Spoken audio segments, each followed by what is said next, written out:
our social power is taking great care to create images of psychopaths. While these are all true versions of malevolent psychopaths, serial killers, rapists, pedophiles, and murderers are extremely rare and have very few victims. There are more common psychopaths that prey upon our society that we need to be aware of. There are two different versions of primary psychopaths. The first is distempered primary psychopaths. These are the violent predators that do not respond to punishment. The second kind of primary psychopath is the charismatic kind. They are able to live the big lie. Next to primary psychopaths, there are secondary psychopaths. These secondary psychopaths are also categorized between the distempered and the charismatic psychopath. The distempered secondary psychopath is the risk taker, but it fears actually being caught. This distempered secondary psychopath is the risk taker that creates violence, but actually fears being caught. The charismatic secondary psychopath is able to tell the small lie and live with it. The common factor in all of them is that they are hurt or deranged people who seek control over others. They do not sense or care to sense others' emotions and actually get a high off of their antisocial actions. Despite what the media says, they exist in all cultures, races, and socioeconomic levels, very much like how left-handed people are dispersed throughout all levels of society. The media usually only has us focus on the lower-class violent psychopath to scare you. They never focus on the very real psychopath that is much more common. Just because they have a nice car and a nice job does not mean that you're not dealing with a psychopath. Psychopaths actually thrive in collective environments and are common at the top of most power structures, including corporate, government, and religious organizations. To the psychopath, the lie is their primary weapon. The lie is the justification in their head that they have the right to cause harm. The lie is what ensnares the victims. Lying is as natural as breathing for them. They have no physiological reactions when lying, like an increased heartbeat, sweating, or blushing. When caught in the lie, they just create more lies. There are different levels of psychopaths. The most common and benign form of psychopath is the narcissist. They are full of self-love to the point that they do not recognize emotions or feelings in others. They need a constant fix of adoration or attention, or they become angry or despondent. There are two types of narcissists: the sexual or somatic narcissist, obsessed with their looks, and that uses sex as a tool to get what they want. They can be health nuts, hypochondriacs, or sexually addictive people. They lead shallow lives and often fill the void with new thrills. The other kind of narcissist is the cerebral narcissist.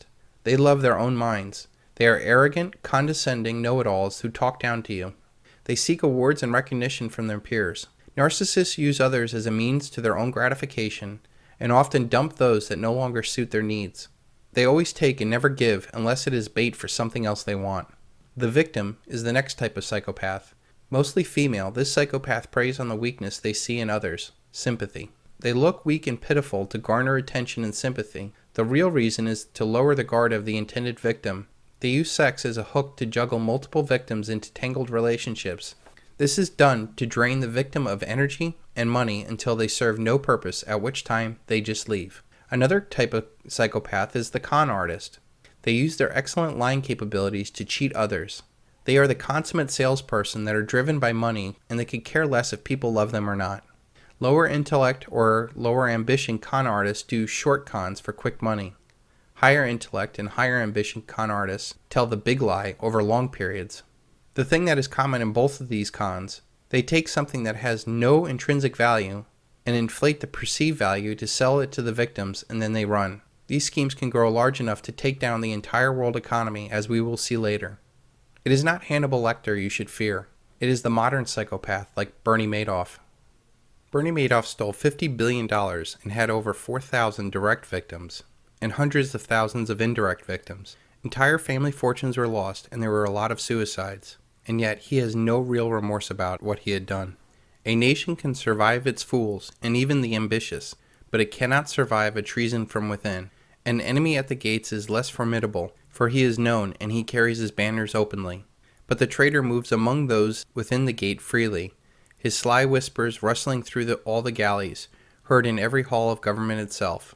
For the traitor appears not a traitor. He speaks in the accents familiar to his victims, and he wears their face and their garment. He appeals to the baseness that lies deep in the hearts of all men. He rots the soul of a nation. He works secretly and unknown in the night to undermine the pillars of a city. He infects the body politic so that it can no longer resist. A murderer is less to be feared. Cicero, 42 BC. The final psychopath is the professional psychopath. This is the most destructive of all psychopaths. Like the malevolent psychopath that's so prevalent in our media, they think of nothing of killing. They just never do the acts themselves. The malevolent psychopath may only kill a few dozen. The professional psychopath in a suit can kill millions. There are 3 kinds of these professional psychopaths. The first is the political psychopath. They can lie and make the biggest promises. They are charismatic and cunning, and they have a distinct advantage over non-psychopaths that will not kill to get ahead. They can put on whatever face to get whatever power they want. Once they have power, they can become ruthless. They create situations for war or give the orders to kill without mercy or remorse. We came, we saw, he died. Did it have anything to do with your visit? No, I'm sure it did. Stalin, Mao, Pol Pot, Dick Cheney.